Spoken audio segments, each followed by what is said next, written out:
Olá, sejam todos muito bem-vindos e bem-vindas a mais uma edição do nosso Farol de Limeira desta sexta-feira.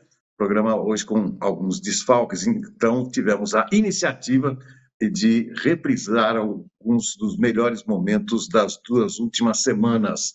Hoje, sexta-feira, dia 3 de maio, o ano é 2024, o vereador, agora vereador, professor José Farid Zanin, protocolou um projeto muito interessante que fala sobre etarismo, ou as pessoas que são discriminadas em função da idade. O professor Farid quer mais conscientização sobre esse problema, que não acontece somente em Limeira, é óbvio, mas em todo o Brasil e em todo o mundo. Vamos acompanhar, então, o que diz o professor Farid em relação ao seu projeto de etarismo. Fiquei muito entusiasmado com o projeto de sua autoria, que deve ser sancionado rapidamente pelo prefeito, e falando sobre etarismo. Então eu gostaria de desenvolver esse assunto contigo, até porque a gente que já passou dos 20 anos, a gente está sofrendo isso na pele. Eu tenho sentido isso na pele, viu, Farid? Impressionante como as pessoas estão cada vez mais revoltadas, talvez, né, com a longevidade do seu semelhante e sem paciência. E agora vem esse projeto belíssimo de sua autoria. Gostaria de falar um pouco sobre isso, Farid. Pois não. É um projeto que eu protocolei na Câmara, foi lido na última sessão, ele ainda está tramitando pelas comissões, né? E brevemente vai ser votado. Eu achei importante colocar esse projeto porque é sempre uma necessidade das pessoas entenderem, né? O que é o etarismo, pouca gente fala sobre isso. Então, no mundo em que nós estamos vivendo, em que há um envelhecimento, né, maior da população, também começam a surgir problemas sobre oportunidades, né, principalmente para os mais idosos. O etarismo não é um preconceito, não é a discriminação apenas dos idosos, né, mas para qualquer faixa de idade. Eu pesquisei, inclusive, algumas histórias ou algumas pesquisas mesmo de empresas, né, em que mais jovens, funcionários mais jovens reclamam dos mais velhos que não teriam conhecimento suficiente. E mais velhos reclamariam dos mais jovens, né, que não têm ainda a experiência suficiente. Mas quem sofre mais mesmo no mercado de trabalho, né, inclusive, são os mais velhos, né? Há empresas hoje que estão contratando aposentados, né, e se dando muito bem, né, com a experiência de ter essas pessoas, né, já com uma grande experiência de vida no seu trabalho. Então, discriminação, preconceito não tem que ter, isso já é previsto no Estatuto do Idoso, mas esse termo etarismo vem muito à tona agora, né, em todas as discussões. Eu acho importante colocar isso num projeto de lei que a cidade de Limeira tenha a sua política pública de combate ao etarismo. Recentemente eu vi um recorte de uma entrevista do Ney Matogrosso. O Ney Matogrosso está com 81 anos, né? Ele falou o seguinte, ele falou, olha, eu não é uma questão, não vou dizer para vocês que eu me sinto por dentro, assim, uma criança, um jovem, a gente percebe as mudanças no corpo, né? Mas eu não tenho a idade mental da minha idade cronológica, né? Eu me sinto muito bem desenvolvendo as atividades e tal. E o que eu tenho percebido ultimamente, Farid, quanto ao etarismo, tem pessoas que muitas vezes veem uma outra, só porque tem um cabelo branco, ou tem pouco cabelo, ou nem tem cabelo, desenvolvendo alguma atividade de uma maneira um pouco mais cuidadosa, eu não vou dizer lenta, cuidadosa. Eu, por exemplo, quando eu vou me sentar, eu tomo todos os cuidados, que eu tenho medo de não achar a cadeira. Então eu ponho a mão.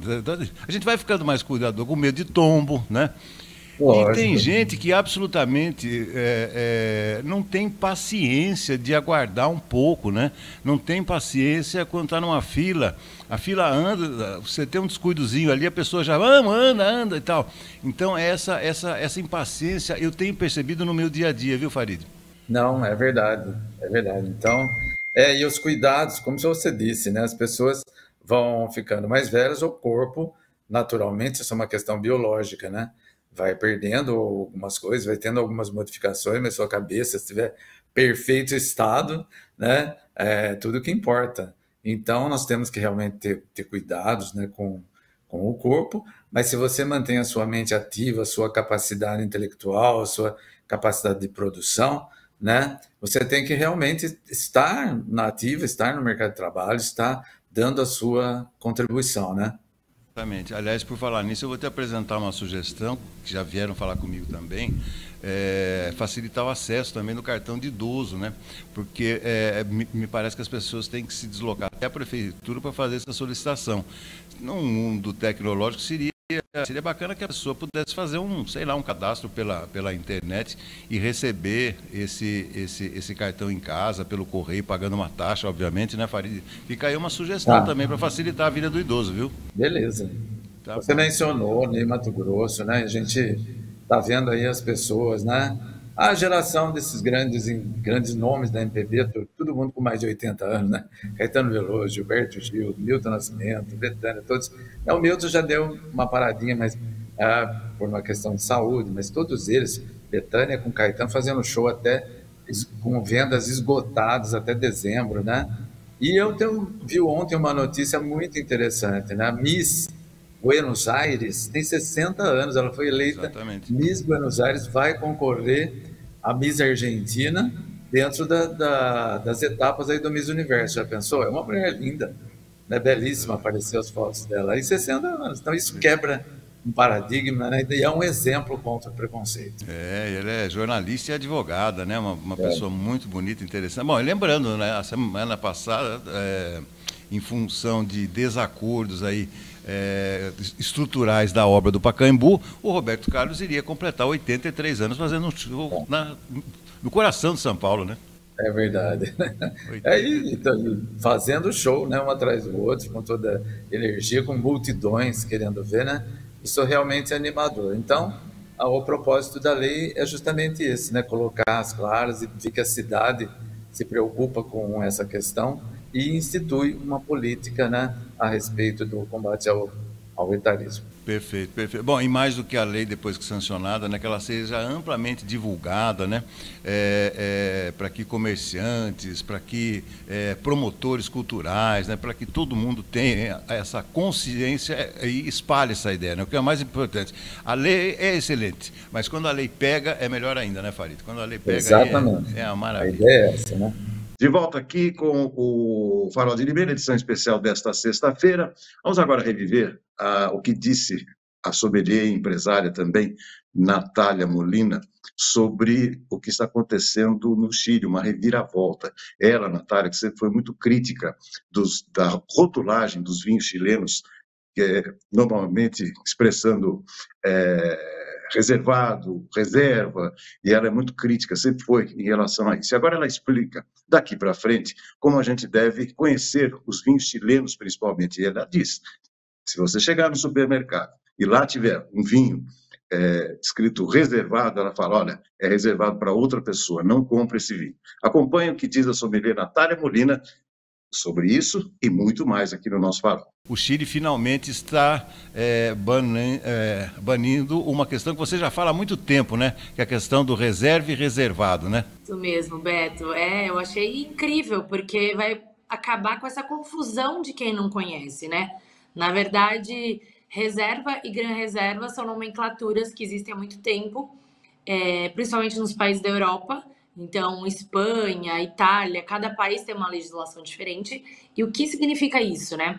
Reserva e gran reserva nada mais é que uma legislação, eles cuidam.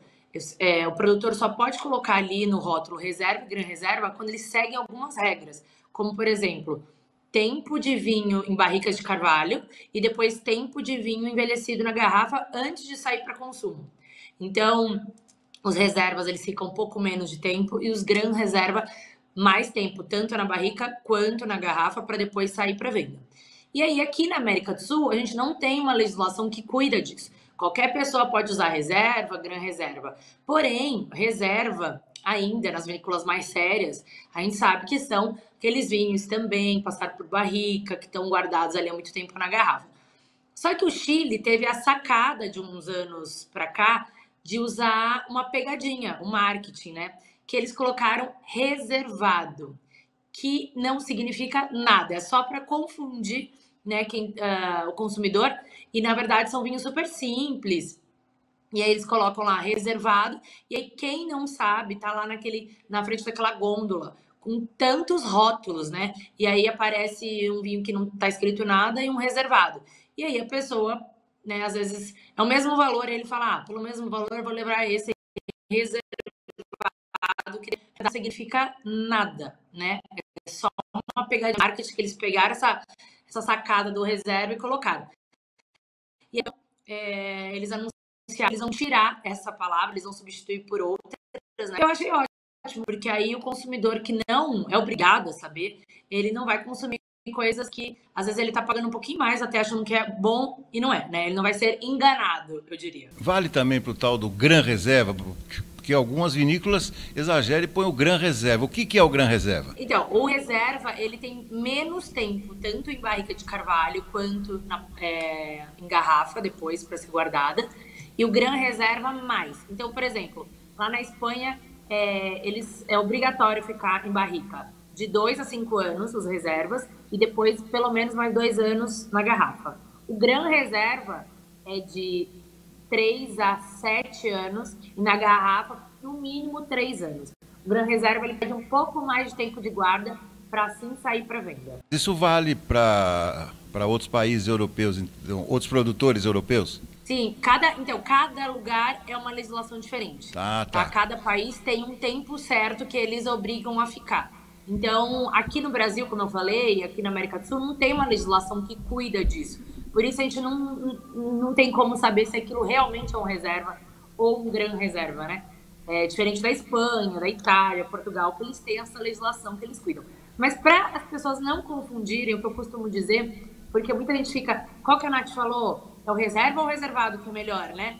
Eu brinco assim, ó, quando você vê escrito reservado, pensa assim, está reservado para outra pessoa, passa reto, nem compra aquele vinho. Perfeito. Isso aí é fácil da gente, né, memorizar. Não tem como errar, obviamente, é isso aí. Estão fazendo alguns roteiros, vou ver no Rio de Janeiro primeiro, roteiros de restaurantes que não estão se importando em cobrar rolho, ou seja, você pode levar o seu próprio vinho. Tomara que essa moda pegue, viu, Natália? É que eu acho que não sei se culturalmente o brasileiro teria essa educação de levar só um, por exemplo, né? Tem gente que vai abusar. E aí isso que é ruim, porque se liberarem 100, vamos ter uma noção, né? Leva uma só garrafa para todo mundo. E aí, quem sabe, a gente consiga ficar sem rolhas por um tempo. Pois é, mas eu digo isso porque, olha, tudo bem, tem imposto para pagar, tem garçom, tem funcionário, tem tudo e tal, a gente entende. Mas o que eu não acho certo é você se deparar com uma garrafa de vinho num restaurante. Você sabe que ela custou ali 45, 50, 55 reais, e aí o sujeito coloca 180 reais o preço de uma garrafa de vinho. Aí eu acho bastante abusivo, Natália. Então isso impede a gente de consumir um bom vinho, né? E eu acho assim, por exemplo, uma taxação de rolha 30, 40 reais eu não acho um absurdo, né? Acima disso eu já acho que também não valeria a pena, porque você já tem o custo do seu vinho. Mas Beto, é verdade, eles colocam... O legal do Sul é isso, que no Sul, vários lugares lá, eles colocam o mesmo preço de tabela que você... Por exemplo, você vai num restaurante na Casa Valduga, é o mesmo se você comprasse na loja Casa Valduga. Eles não colocam valor a mais, então é legal isso. A última vez que eu estava num hotel lá em São Roque, por exemplo, era um hotel que fica num vale lá, se chama Alpina esse hotel, e aí eu fui jantar com a Márcia e aí nós pegamos um vinho lá da vinícola Góis para tomar no hotel, e aí eles cobraram uma rolha nesse hotel correspondente ao preço do vinho, praticamente 40 reais. Eu falei, puxa vida, vocês estão na terra do vinho, vocês vão cobrar por quem compra vinho aqui? Eu não estou trazendo vinho do Chile, né? Um vinho europeu, né? Eu achei que foi uma indelicadeza mortal, porque você está consumindo o vinho da região, né, Natália? Exatamente.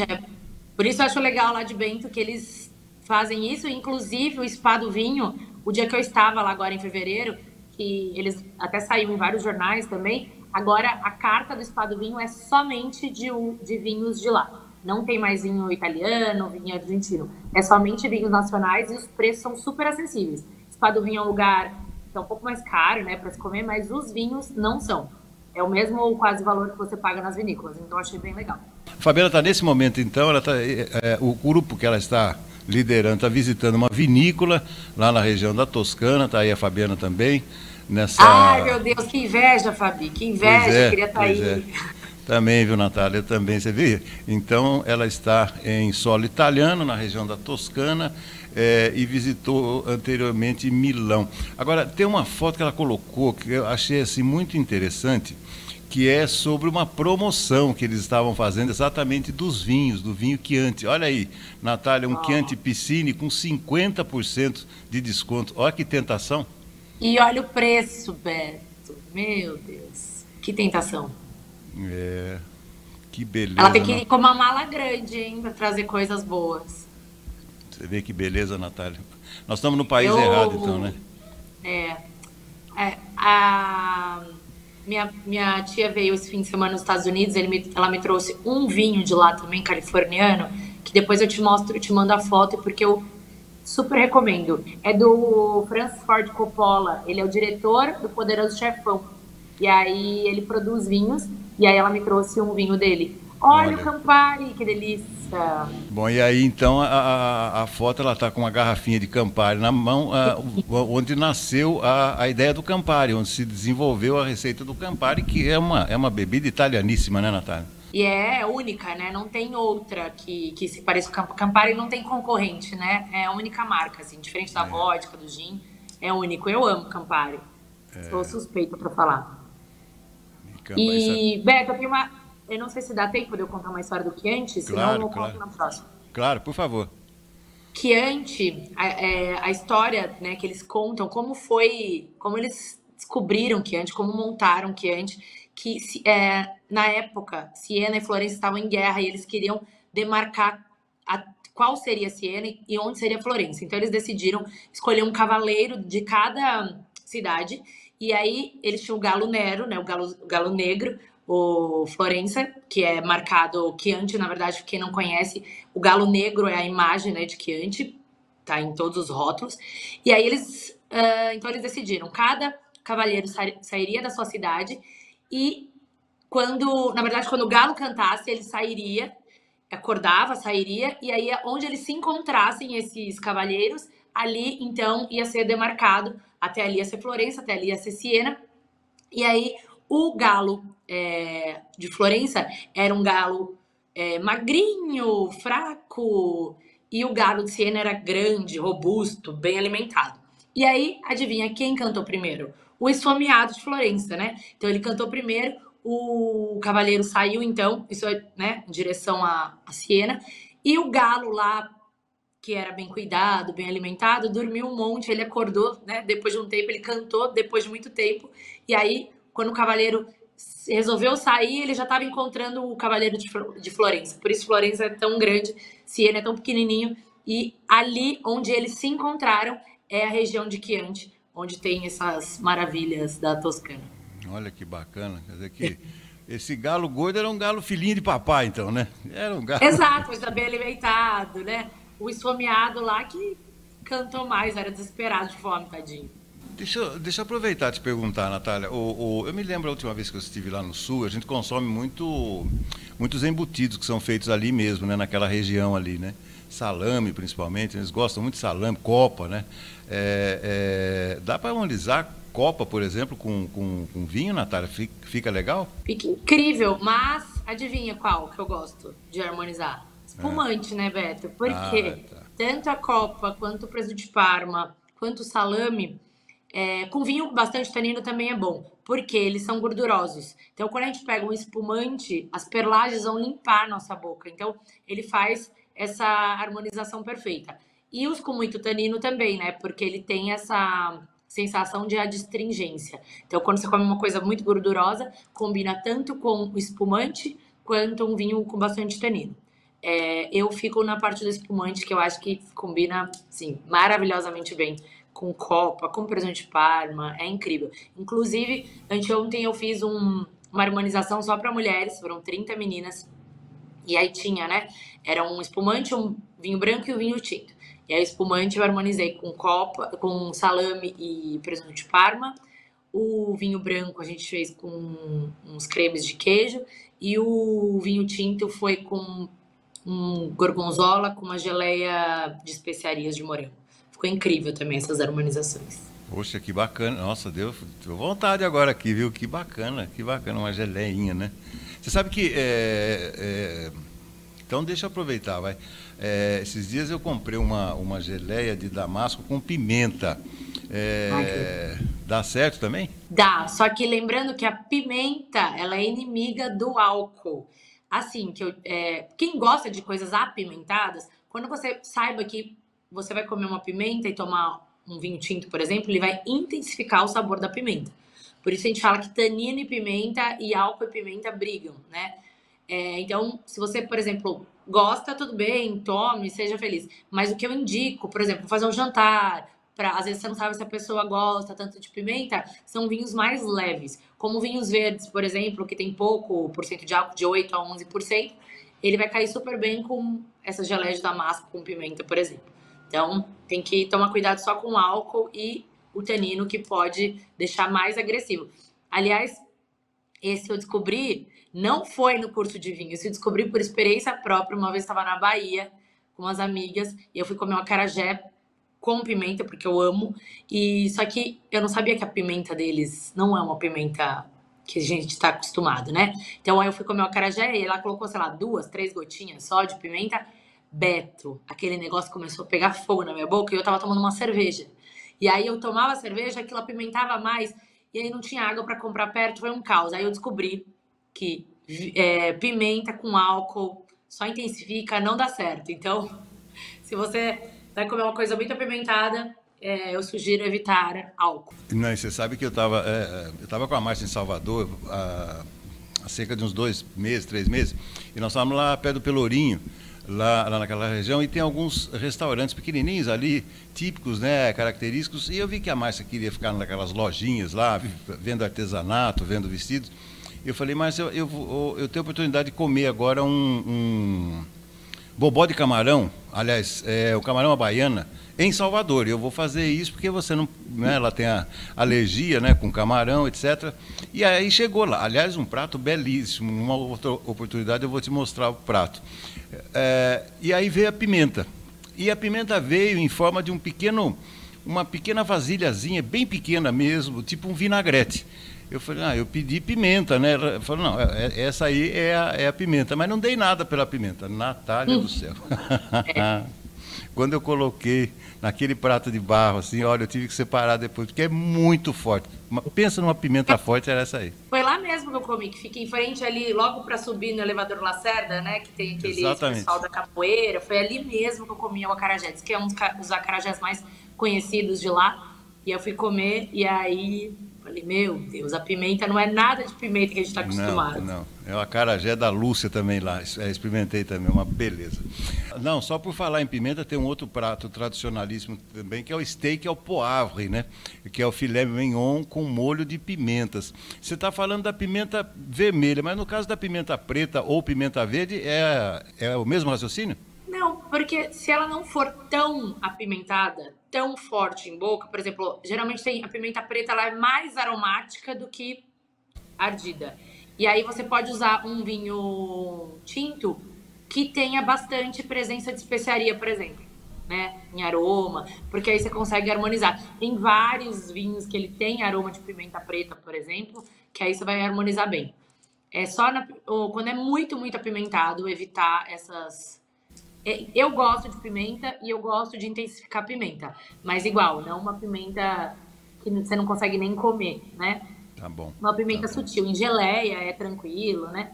Pra mim. Mas, por exemplo, o Daniel já não gosta muito de pimenta, então pra ele, se tem uma geleinha de pimenta, ele vai comer um pouquinho, mas ele vai tomar água, porque no paladar dele vai intensificar e vai ficar ruim. Entendi. Então a gente tem que ver o que a pessoa gosta. Eu fui dar um curso uma vez e eu falei disso, da pimenta com álcool. E aí um cara que tava participando falou assim, discordo, acho que fica incrível. Aí eu falei, sim, pro seu paladar, é isso que eu quero dizer. Às vezes o seu paladar aguenta, porém, eu indico pro modo geral, né? Quando você vai servir um jantar na sua casa, você não pode pensar só no seu paladar. Perfeito, perfeito. Muito obrigado mais uma vez a participação de Natália Molina aqui no Farol de Limeira. E fechando o programa de hoje, vamos reviver o interessante bate-papo que eu tive com a treinadora física e comportamental, Leilani de Paula. Estão descobrindo novos ingredientes que a gente deve consumir para aumentar a longevidade, mas não só isso, né? Hábitos que podem ser mudados, alimentação que pode ser melhorada e, essencialmente, também a prática regular de atividades físicas. Então, falo agora com Leilani de Paula, que traz dicas sobre longevidade no nosso farol. A primeira delas, que me pareceu muito interessante, diz o seguinte: dedique tempo para fazer o que você ama. E ele tinha uma curiosidade, que ele era voluntário do Corpo de Bombeiros, então ele ia todas as tardes, lá das 3 às 5, bater papo lá com os bombeiros. A gente precisa realmente, né, Leilani, encontrar alguma coisa que a gente ame fazer e para dar, como eu posso dizer para você, para dar sentido na nossa própria existência. Sim, para ter sentido na vida. Então é um propósito, realmente. As pessoas às vezes têm uma certa crença limitante, que ao passo que eu aposento, eu sento e acabou a minha vida. Então aí que tá. Às vezes você vai se aposentar, mas aí é um novo começo para a tua história de vida aí.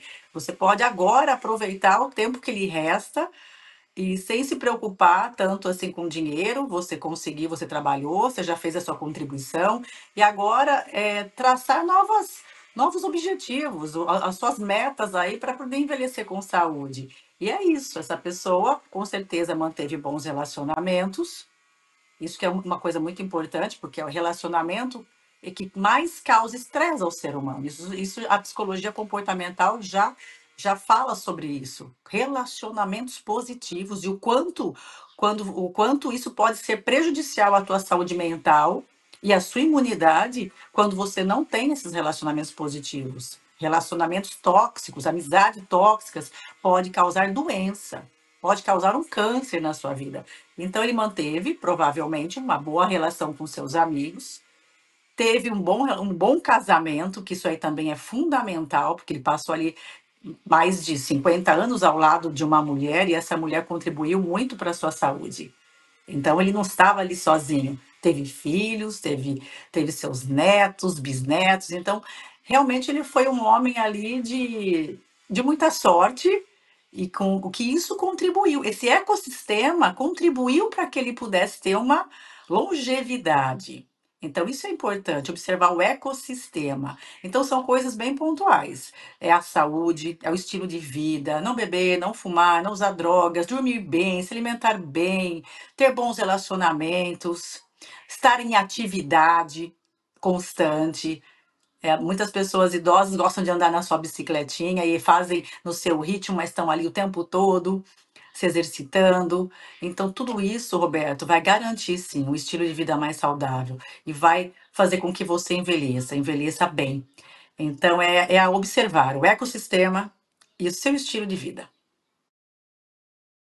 Por falar em estilo de vida, o que chama atenção também é o seguinte, né? Eles falam que nunca é tarde para você consertar um mau hábito e, eventualmente, a gente pode contrair um hábito danoso para a nossa saúde ao longo da vida. E ele trata aqui de um problema, de uma questão extremamente passível de acontecer, né? Esse senhor aí, o Vincent, ele começou a fumar com 50 anos, já tinha idade, né? Depois que um colega lhe ofereceu um cigarro, mas cerca de 20 anos depois, ou seja, com 70, ele desistiu e parou de fumar também. Então ele diz o seguinte: nunca é tarde para você abandonar o mau hábito, Leilani. E muita gente pensa assim, né? Olha, já com essa idade aqui, o que eu vou fazer agora? Eu vou continuar fumando, eu vou continuar me excedendo na bebida, e não é por aí, né? Não, não é por aí. Então, realmente, é rever os teus hábitos. E muitas vezes, aquilo que eu falei para você, o cérebro não entende o que é nocivo ou não. É você que vai ter que ter consciência disso. Então, é o que eu falo que a gente peca, sabe onde? Na autoobservação. A gente é muito bom em observar e falar da vida dos outros, mas quando eu falo quem sou eu e quem essa autoavaliação e essa autoobservação, nós pecamos feio nisso, porque são coisas que nós fazemos que se tivesse uma câmera ligada aqui 24 horas e se eu sentasse à noite para rever o meu dia, muitas coisas eu não vou gostar, eu vou falar, não acredito que eu fiz isso. Olha que postura, olha o que eu tô comendo, ai que jeito esquisito, ai que feio, ai que roupa. Então, assim, autoobservação é muito importante isso. É um trabalho de autoconhecimento. É como se você pudesse fechar o seu dia e colocasse play para ver o que você fez no seu dia. Então nós precisamos, né? Tem um filósofo que diz que se você não, uma vida que não é revisada não vale a pena ser vivida. Então eu digo, nas minhas palavras, uma vida que não é auto-observada não vale a pena ser vivida. Porque nessa auto-observação você faz constatações que você pode olhar se aquilo ali ao longo da sua vida vai ser nocivo ou não. Então você coloca na balança. Porque são as sementes que eu estou jogando hoje, são exatamente o que eu vou colher amanhã. Não tem como você plantar espinho e colher flores. Então, nós precisamos, além dessa autoobservação, uma autorresponsabilidade das sementes que eu estou aí cultivando nesse meu terreno biológico. Então, nós precisamos ter mais esse olhar para dentro e não para a vida alheia. Perfeito. Melanie, para a gente fechar, uma última observação em relação à alimentação. Ele não tem maiores segredos, né, desse senhor norte-americano, repito, com 110 anos de idade. Lembrando que a pessoa mais velha do mundo registrada tem 117 anos. Em relação a hábitos também, ele nunca frequentou academia, mas ele sempre foi uma pessoa muito ativa, tanto que dirige automóvel até hoje com 110 anos. E uma última observação que me parece bastante filosófica, segundo a neta dele, a Érica, ela contou para o Today.com que o americano tem um ótimo senso de humor e gosta de saber o nome de todo mundo da cidade, diz ela. Ele sempre teve uma atitude muito positiva e otimista, mesmo quando minha avó faleceu. Ele vivia para ela, mas estava determinado a continuar vivendo. Ou seja, isso é extremamente difícil, eu considero extremamente difícil rir da vida, porque a vida nem sempre nos proporciona momentos para isso. Mas eu vou incluir uma outra e última observação, Lerani. Ontem, acompanhando reportagens sobre a vida do Ayrton Senna, faz 30 anos agora, fará 30 anos na próxima quarta-feira que ele deixou os brasileiros e, evidentemente, a sua família. Logo depois do acidente, uma pessoa muito próxima a Ayrton Senna deu um depoimento dizendo o seguinte: olha, a partir de então, eu tive o senso de urgência de viver, porque o Ayrton foi embora muito cedo, muito precocemente. Então, sobre esses dois pontos, Leilani, o senso de urgência para a gente viver e essa questão de rir da própria vida. São 2 pontos muito importantes. E eu falo que esse senso de urgência, a gente tem que ter todos os dias mesmo. É vivendo como se fosse o último dia. É fazendo o seu melhor. E se eu pudesse, se fosse só esse dia que eu tivesse, o que eu teria feito de melhor? É estar no presente. É justamente onde mais nós erramos. Nós não estamos vivendo e contemplando o presente. Nós não estamos dando conta de estar aqui agora, Roberto. E nós estamos sempre com a cabeça pensando já na semana seguinte ou no futuro, um futuro à frente ou no passado, se lamentando o tempo todo. E o dia passa e às vezes você ficou nesse loop de ansiedade e depressão e às vezes você não teve tempo de viver nessa urgência que é estar agora aqui. O que que eu posso fazer de diferente hoje? Que hábito eu posso mudar hoje? O que que eu posso me comprometer agora, minhas metas para melhorar? Como que eu posso ser melhor para os meus filhos? Como eu posso estar mais presente para minha família? Porque é agora, porque você pode fechar aquela porta e não voltar mais. E às vezes você deixou de dar o abraço, deixou de dizer o que sente, deixou de ver os seus amigos, coisas pequenas, por não estar no seu estado presente, por não estar aqui agora. Então eu acredito que nós precisamos olhar para isso e falar assim: eu tenho agora, hoje, 24 horas, uma nova chance, um novo nascer do sol, e eu posso fazer alguma coisa, não só por mim, mas pelas pessoas que me amam, as pessoas que são importantes na minha vida. E isso é um estilo de vida, isso é um lifestyle que nós temos que cultivar e treinar diariamente. É poder olhar para o dia de hoje, essas 24 horas aqui. Como eu posso estar presente? Eu acho muito importante também, Roberto. Isso também vai nos dar longevidade. É respirar, estar no estado presente. Ô, Leilani, estou vendo aqui os alimentos, né, que são recomendados. Eu vou enumerá-los aqui, que eu acho bacana também. São fontes principalmente de proteínas. Mas é o seguinte, olha, estou vendo aqui, fornecem também vitaminas essenciais para manter a energia e o desempenho. Então tá aqui, ó, carne magra está entre esses alimentos. Soja, estou vendo aqui também que é recomendado, feijão, quinoa e, bom, grão de bico até eu estranhei aqui, viu, Leilani?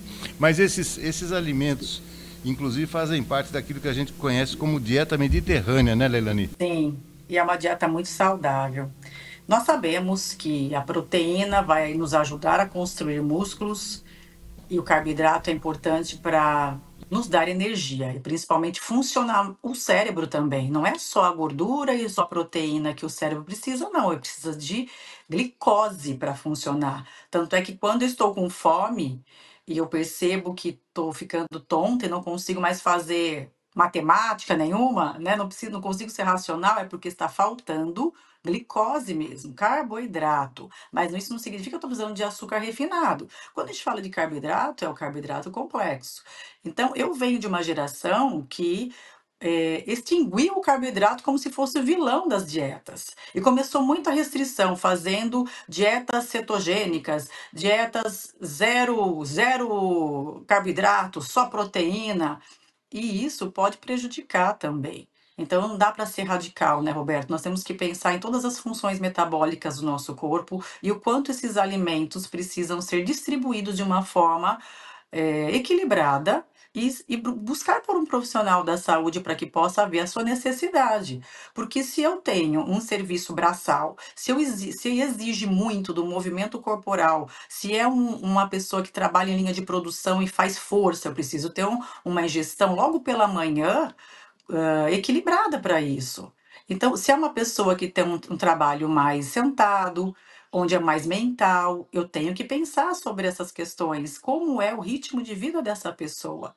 Volto a dizer o quanto é importante fazer um estudo muito personalizado, uma anamnese individual, porque cada um tem uma necessidade.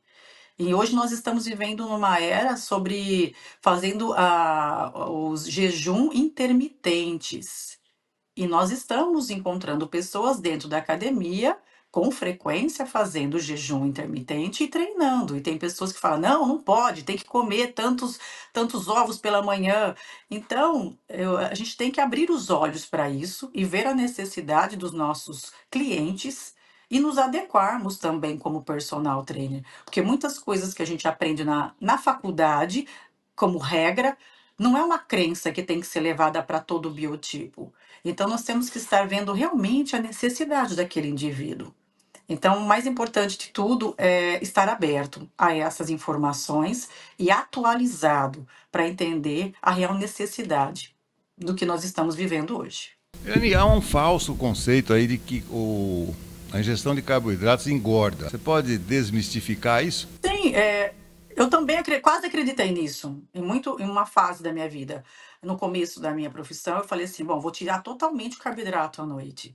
Mas hoje nós temos artigos, nós temos evidências ali de que o carboidrato complexo vai te ajudar também a reparar todo esse dano muscular e ajudar também na síntese proteica, e ele participa também para que amanhã, no dia seguinte, você tenha um estoque bom de glicogênio muscular. Então, o carboidrato complexo, o seu purezinho de mandioquinha que eu não abro mão, a sua batata doce. Ninguém está falando para você comer pão para dormir. Esse é o vilão, o carboidrato refinado. A gente tem uma cultura que adora pão e massa. A massa branca, o macarrão, a pizza. Isso sim a gente tem que tomar mais cuidado.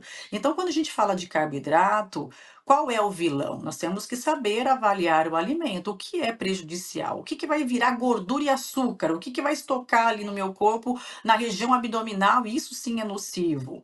Mas o que seria uma fonte de carboidrato complexa e saudável que vai ajudar em todo o processo da minha síntese proteica, todo o meu metabolismo, reparar as minhas células e construir novas células, principalmente fazer essa limpeza neural, né? Cérebro, que é a hora que a gente dorme, a gente repara muitas funções neurais também. Então, o corpo precisa não somente da proteína. Então, eu indico sim um carboidrato que você possa comer ali. Nada contra o arroz e o feijão, gente. O arroz e feijão é a melhor dupla. Falo que é a dupla perfeita. O arroz e feijão é ótimo, tá? Mas eu prefiro comer um purê. Eu como menos arroz e feijão e substituo porque eu me sinto mais saciada, tá? E eu gosto bastante dessa mandioquinha, eu gosto da batata doce amassada ali, como um purê também, com sal, que daí ela não fica doce. Então tem várias formas de você usar esses alimentos. Você falou do grão de bico. O grão de bico é fantástico. Você sabendo usar ele, tem gente que reclama muito do grão de bico porque dá muito gases, fermenta, estufa o abdômen, mas tem como qualquer grão, como o feijão, tem todo um processo de você fazer ele, deixando de molho. Tá? Então, é muito importante. Quando eu compro um grão de bico, dá uma sensação de prazer enorme, porque ele ajuda também no humor. Ele é um excelente alimento, principalmente para quem está enfrentando fases aí da depressão. Então, o alimento é importante também, até para ajudar no processo depressivo. O que você está ingerindo? Carboidrato refinado ou um carboidrato mais complexo? Então, isso também vai ajudar no tratamento de uma depressão. Então, olha quantas coisas interessantes. Agora, se você abrir na minha geladeira e minha despensa, o que que não pode faltar? Ovos não pode faltar. O patinho moído, que seria uma carne magra, o frango, atum, salmão. O que mais que não pode faltar? A quinoa em grãos. Eu faço saladas, eu coloco no arroz, no cozimento do arroz. Tem uma receita fantástica de quinoa que você faz uma salada bem gostosa, gelada. Então, tem como fazer uma farofa de quinoa. Então, a quinoa tem que estar presente na sua vida. Assim como o açafrão da terra sempre está presente no meu alimento. Então, são coisinhas, Roberto, que a gente tem como fazer uma rotina com esses alimentos, todo dia tendo esse nutriente. É um hábito, você vai ter que criar o hábito. Então, são coisas que não pode faltar dentro da sua refeição. São coisas básicas. Eu falo batata doce, ovo, quinoa, que mais? Acho que falei tudo. Uma carne magra e um pouco de peixe, o atum, tem que ter na sua casa. É o seu socorro, entendeu? O que que eu vou comer hoje? É isso aqui que eu vou comer, porque ele é saudável e é uma opção rápida para você poder cozinhar. Tudo bem, mas aí senti falta das frutas aí. Tem algum papel especial reservado para as frutas, de uma maneira geral? Maçã, banana, Fruta. pera, etc. Sim, fruta é fundamental. E a recomendação é que a gente coma de 3 a 6 porções durante o dia. Eu costumo já comer umas 2 porções de fruta diferente logo pela manhã.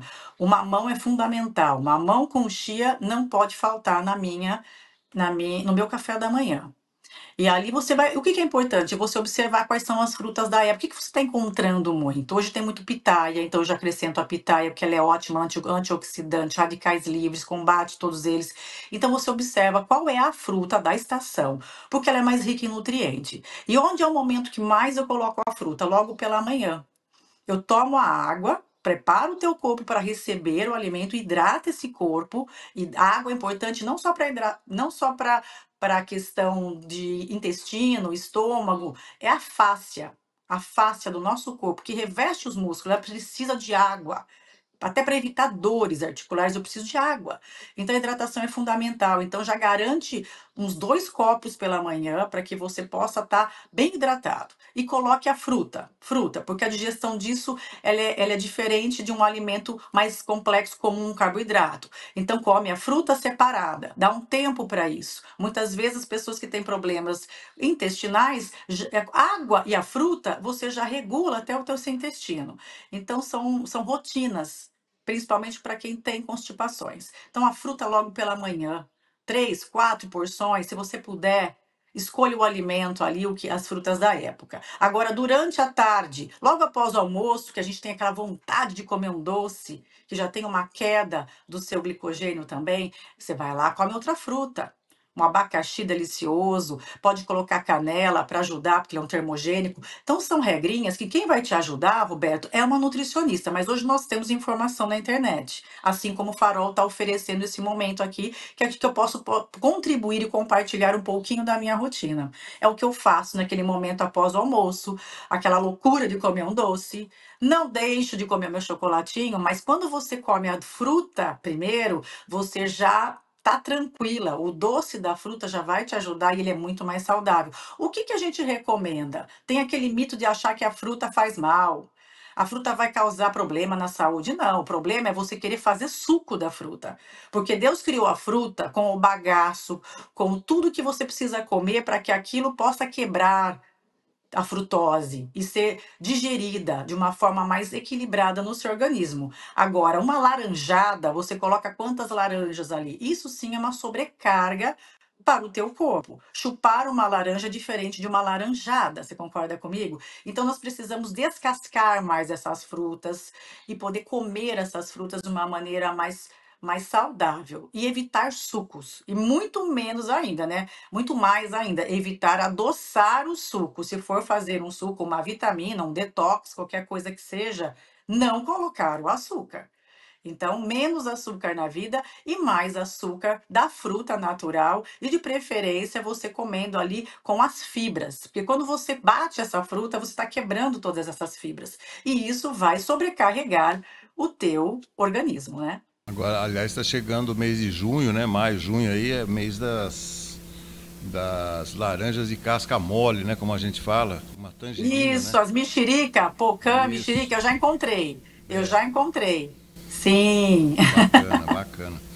Agora eu estou vendo aqui um último aqui para a gente comentar, Leilani, que esse aqui, especialmente, eu não me lembro de ter consumido, que é o tofu, que é o queijo feito de soja. Você já experimentou? Sim, eu já experimentei. Ele não é tão fácil de encontrar. Nós temos em alguns lugares aqui na nossa cidade casas de produtos naturais, a gente encontra com mais facilidade, sim. E tem quem produz o tofu, né? Mas ele também é uma oportunidade de você colocar isso na refeição. Ele é rico em proteínas também. Então, são alternativas, mas não é fundamental ter o tofu. Tá? O que é fundamental é você equilibrar diariamente a sua ingesta, a sua hidratação, o seu carboidrato complexo, você diminuir. O que eu preciso tirar na vida, Roberto, é muito sal e muito açúcar, principalmente o refinado, o açúcar. Açúcar no cérebro vai te dar demência, açúcar no dente é cárie, açúcar na veia é diabetes, entende? Então você vai ter problema se você continuar tomando coisas adocicadas. Tem pessoas que ainda adoçam café, nós precisamos, porque quantas xícaras ele toma de café no dia? E quanto você está colocando, adicionando açúcar no seu corpo, fora o que vem escondido no seu alimento. O seu pãozinho francês tem açúcar, então nós temos que observar essas proporções que estão embutidas, que estão ali escondidas e você não está nem observando o quanto está consumindo. E isso sim vai contribuir para estocar gordura e para diminuir sua performance, para aumentar a sua massa magra. Então, o que é importante é a gente observar o nosso dia, desde o momento que eu acordo, como estou nutrindo o meu corpo, qual é o tipo de combustível que eu ando colocando dentro do meu carro, dentro do meu corpo. Que eu falo que é o nosso veículo, é o nosso corpo, é a nossa casa, o nosso templo. E como que você vem cuidando disso? E qual é o tipo de alimento que você está oferecendo para o seu corpo? E assim, estamos quase encerrando mais uma edição do nosso Farol de Limeira. E antes, um rápido intervalinho e depois a conclusão do programa de hoje, com o comentário sempre inteligente e elegante do aniversariante da semana, né? Ricardo Galzerano, que fez aniversário no último dia 1º de maio, feriado, mais uma vez atrasado, mas sempre é válido cumprimentar o Ricardo Galzerano. Eu volto ao vivo na próxima segunda-feira, aqui no Farol de Limeira. A todos um ótimo final de semana.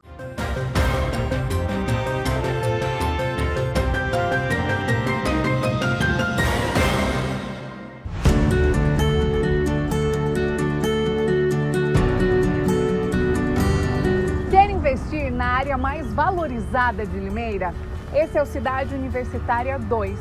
todo o sucesso do Cidade Universitária 1, agora em seu segundo e último módulo.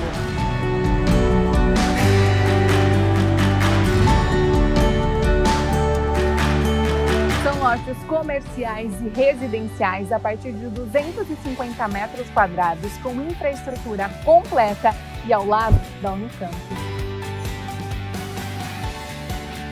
Esta é a hora perfeita para investir. As obras já estão em fase final. E para ficar ainda melhor, este é um loteamento com a qualidade Grupo Ingep. Investimento garantido, sem preocupação e com pagamento facilitado, em até 180 vezes, sem burocracia. Visite o nosso plantão de vendas que fica próximo à rotatória da Limeira Cordeirópolis e garanta o melhor negócio.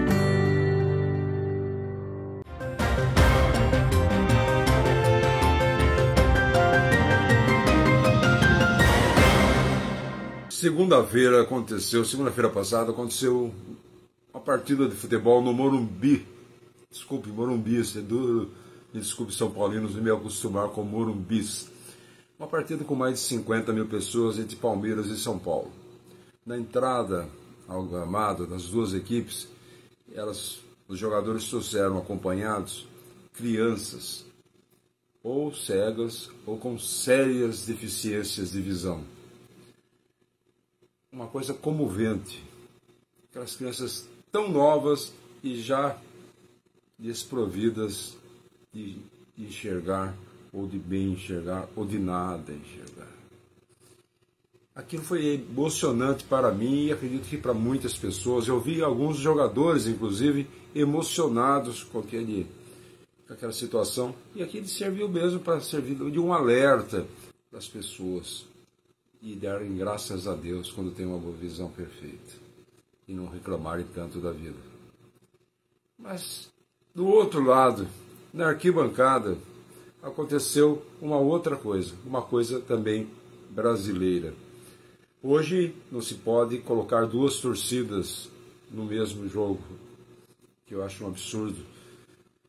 Antigamente, quando eu morava em São Paulo para estudar, eu ia em campo de futebol, as torcidas eram misturadas e não saía briga de assistir jogo no Morumbi, na época Morumbi, com mais de 100 mil pessoas. Hoje não pode entrar nem torcida, nem separado, e descobriram-se lá que tinha um torcedor que não era para estar lá, que era torcedor do outro time. Ele apanhou. Porque hoje em dia se criou a mentalidade que no futebol não são adversários, são inimigos, numa selvageria, numa ignorância. E eu fico imaginando esses Brasis que se interligam, né? O Brasil das boas vontades, das boas maneiras, das boas intenções, e esse Brasil da ignorância, da estupidez, da violência. E é isso talvez que a gente tem que ensinar aos nossos filhos, quando são pequenos, que o mundo não é cor-de-rosa. Ele vai ter que conviver com tudo isso e procurar sempre seguir, claro, o melhor caminho.